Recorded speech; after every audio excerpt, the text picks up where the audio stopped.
Kasama na po natin sa linya ang presidente ng Grupong Bayan. Ukol pa rin po dito sa napipintong pagtaas ng presyo po ng pamasahe sa LRT1. Kasama po natin si Kanato Reyes. Magandang umaga, Kanato.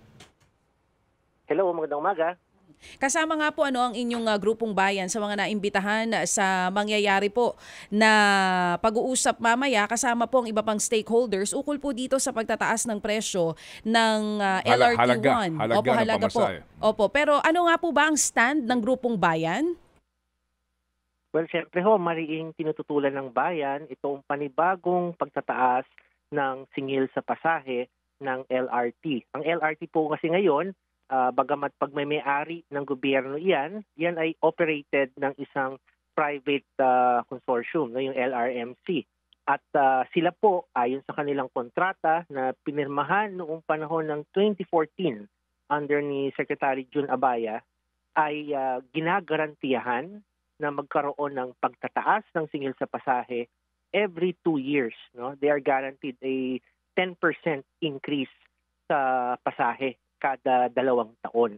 So ito na nga po, sa pagpasok ng bagong taon ay naniningil na sila ng karagdagang pasahe at hindi po maliit yung magiging epekto nito sa ating mga commuters. An average of almost 8 pesos per passenger ang posibleng maging epekto nitong sinasabi nilang pagtaas ng singil sa pasahe. Oo, yung binabanggit niyo po is for short distance passengers. Meron din po pagtaas ng presyo for mid distance and for long distance passengers ng mga sumasakay ng LRT1?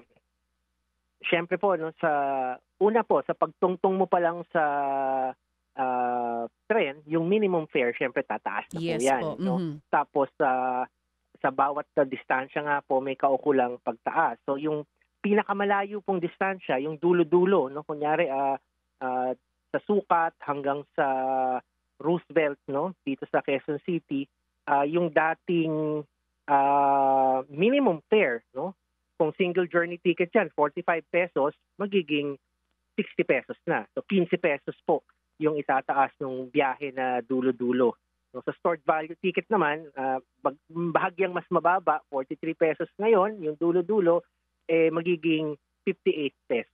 So mabigat din po kahit nga doon sa mga short distances kasi karamihan po sa pasahero ng LRT ay mga short distance passengers at sila po ang tatamaan talaga, pinakamalaking tatamaan dito sa pagtataas ng singil sa pasahe. At sa pananaw po mismo ng bayan muna, kasi syempre this is parang... Bayan I'm sorry. Sa pananaw po ng grupong bayan, pasensya ka na to. Sa pananaw nga po ng grupo ninyong bayan, kung hindi magtataas ng presyo, meron ba bang ibang alternatibong posisyon ang pwedeng gawin ang LRMC para hindi rin naman sila masyadong matalo?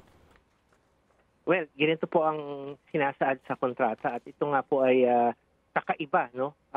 Kapag sabi sa kontrata, kapag hindi nakasingil ang LRMC ng hinihiling nila na fare hike, gobyerno ang obligadong magbayad sa LRMC doon sa diferensya na kanilang sinisingil. This is very clear in the concession agreement. Sa pagkakaalam ko po, walang privatization contract na may ganitong provision. Wala pa ho akong nababalitaan na privatization contract kung saan sinasaad na kapag hindi nakasingil ang private operator, babayaran sila ng gobyerno. At ang sabi ng LRMC, ang utang ng gobyerno sa kanila ngayon, dahil hindi nga daw sila nakasingil ng fare hike nung nakaraang mga taon, mahigit 3 bilyong piso na. At posibleng madagdagan pa yung utang ng gobyerno sa LRMC by around 153 million pesos per quarter kapag hindi po sila pinayagan na maningil ng fare hike. So biruin niyo po yun, parang may baril na nakatutok sa ulo ng gobyerno ngayon. Mamimili ang gobyerno, magtataas ba ako ng pasahe para mahirapan yung mga commuters or hindi ako magtataas ng pamasahe pero lalaki naman ang utang ng gobyerno at yung taxpayers ang magbabayad dito sa LRMC. So it's a form of sovereign guarantee. Gobyerno ang naggumagarantiya sa kita nitong private operator ng LRT. Isa nga po yan sa downside, no? Kapag may public-private partnership. Kaya over the years, ang stand nyo po, wag isa pribado itong mga ganitong klase po na kung saan nakaasa syempre yung ating taong bayan sa pagsakay araw-araw. Pero ano po ang gagawin ng inyong grupo kung sakali man na ituloy pa rin po itong taas pasahe na ito? Well, syempre po, kailangan questionin ito sa DOTR. So may mga kasamahan kami na dadalo sa pagdinig ngayong araw. Pero ultimately po, ang bola mapupunta po kay Ginoong Marcos sa Malacanang. Dapat ho aksyonan na ng presidente at balikan itong kontratang pinirmahan ng 2014. Kasi po, this is a 32-year contract. At nakatali yung kamay ng gobyerno dyan na kailangan nating magtaas ng singil kada 2 taon. Kung hindi, ay magkakaroon ng malaking utang ang gobyerno. This contract will last until 2046. So mga 10 fare hikes pa ang mangyayari, no, in the next 20 years. So hindi naman ho dapat payagan na magpatuloy yung ganyang hindi makatwirang probisyon ng kontrata na pahirap din talaga sa publiko. Sa ngayon ba meron itong subsidiya, Kanato? I mean, itong fare, sa kasalukuyang fare natin, meron na ba itong subsidy ng gobyerno? Wala na po kasi ho, mula nung nag-privatize, eksklusibo na po na ang nangongolekta talaga at napupunta ng fare doon sa at nagtatakda ng fare yung private operator na.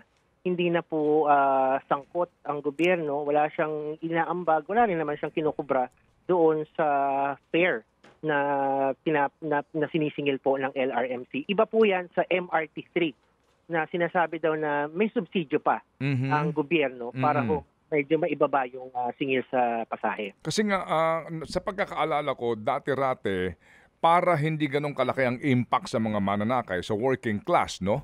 Merong parte ang gobyerno sa pamasahe. So dito sa LRT1 na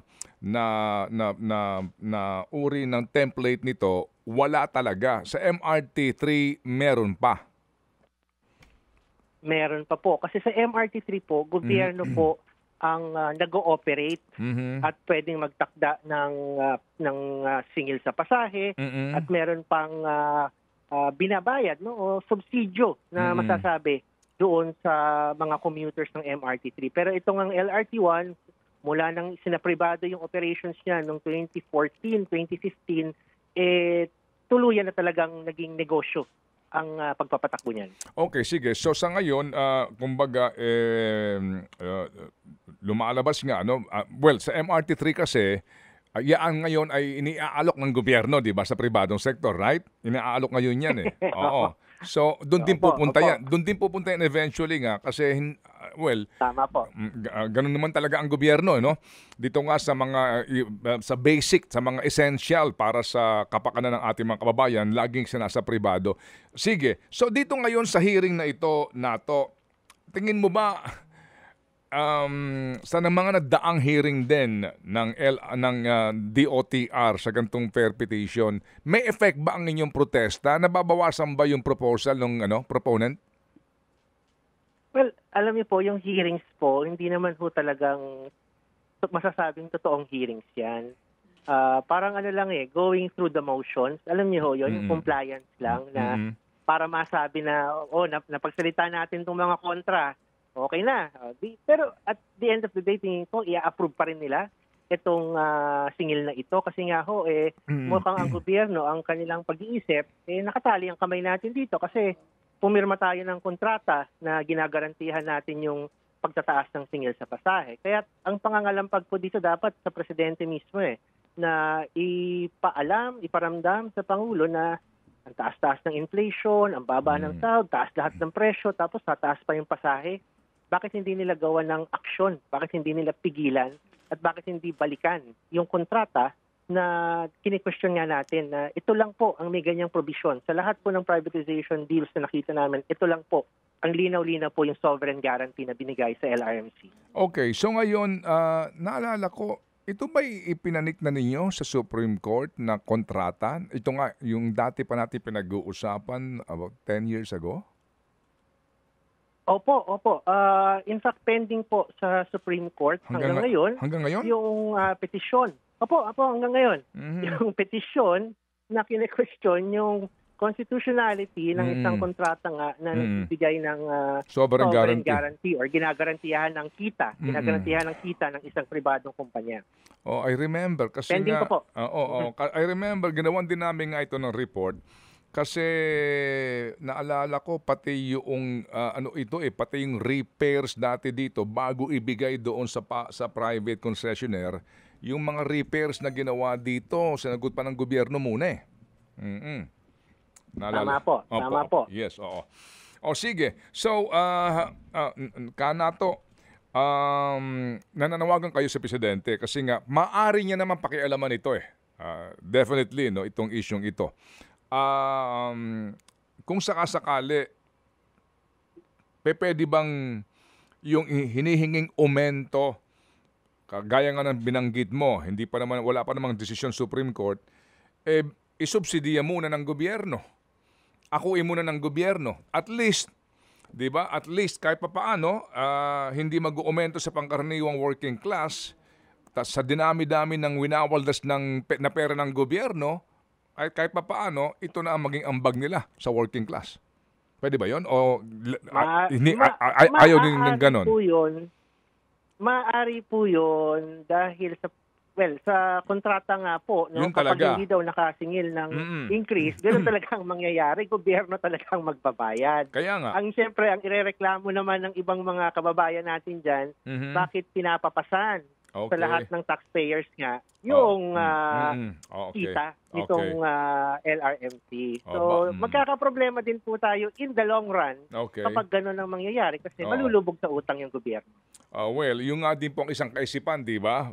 Kasi yung mga taga Mindanao, yung mga taga Norte, hindi naman nasakay ng LRT1, ba't kami mag-aambag dyan? Di mga nakikinabang dyan. Pero yung economic kasi contribution ng NCR napakalaki sa buong ekonomiya ng bansa. True. So meron din pong kaisipan na di na bale, kahit papaano, di ba? Kahit papaano sa halip na nakawin tong perang ito, ibigay na lang yung subsidy dito nga sa ating pong pamasahe sa LRT1. Anyway, the fact na sabi nga ni Nato, ganun din yun, di ba? Sovereign guarantee nga ito. So sa ngayon, ano ang reaksyon nyo dito? Dito nga, no?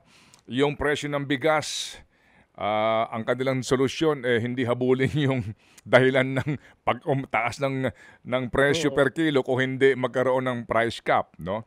Klaro ho naman din itong inflation ramdam natin. Pinakahuling SWS survey sa kasaysayan po ng Pilipinas, highest in 21 years at 63% nagsasabi na mahirap kami. Oo, sa gitna ng lahat ng ito, ito pa yung aumento ng pamasahe sa LRT. Ano ang inyong masasabi dito? Kumbaga nga ako, all things considered, talagang hindi tama na magtaas ngayon at ito ay magiging dagdag pabigat na naman. No? Dadagdagan pa natin yung mabigat ng kalagayan, no? Hirap na kalagayan ng ating mga commuters. Remember po, ang LRT po, ang mga mananakay dyan, ay mga uring manggagawa, mga estudyante na pamasahe lang, allowance lang po ang dala, wala naman pong aumento sa sahod. So ang tatamaan talaga ng impact nito, yung working people, yung mga estudyante, yung mga maliliit na kawani, na araw-araw nga, kalahating milyong pasahero po ang sumasakay po dyan na maaapektuhan itong pagtataas ng singil. Okay, sige. Baka hindi nyo pa alam na to, yung LRT1 extension. Naalala mo, sabi nila Abaya, magpapasagasa sa tren, di ba? Kapag hindi natapos. Naalala mo? Oo. Yung LRT1 extension, baka hindi nyo pa alam, mukhang may delay na naman. Delay na naman. Dahil ngayon hanggang sa sukat yan. Pero yung tapos nito sa Nyog, ay hindi matutuloy dahil tinayuan ng DPWH ng flyover yung dadaanan ng tren. Tama po. Magkakaroon daw ng realignment dapat para dito sa extension. Ngayon, ang sinasabi sa atin, kapag hindi daw matuloy itong fare hike, baka daw pati yung sa extension ay maapektuhan na rin. So lahat po ng burden nasa commuters na naman. No? Ipinapasa sa commuter lahat ng financial burden, yung mga risk at lahat ng mga problema, hindi naman ho tama dahil ganun kalakaran. Oo, pero Saan ka naman nakakita? Di ba may linya na yan? Di ba approve na ng NEDA yung linya niyan? Di ba pinagplanuhan na yan? Di ba katakot-takot na pag-aaral? Ba't mo naman biglang tatayuan ng flyover yung dadaanan ng tren? Di ba? Tatlong administration na pong hinihintay yung extension na yan from the Aquino administration up to the present Marcos administration. Hindi pa rin po nagmamaterialize yung pinangako nilang extension under this privatized system. Okay. Sige. Salamat na marami, Nato, sa inyong paglaban sa isyong ito dahil sabi ko nga kanina, ginagalang po naman natin ang opinyon ng lahat sa isyong ito, but definitely po, sino ho bang tatayo para sa atin? Salamat na marami, Nato, mabuhay. Salamat din po sa inyo at magandang araw sa ating mga tagapakinig.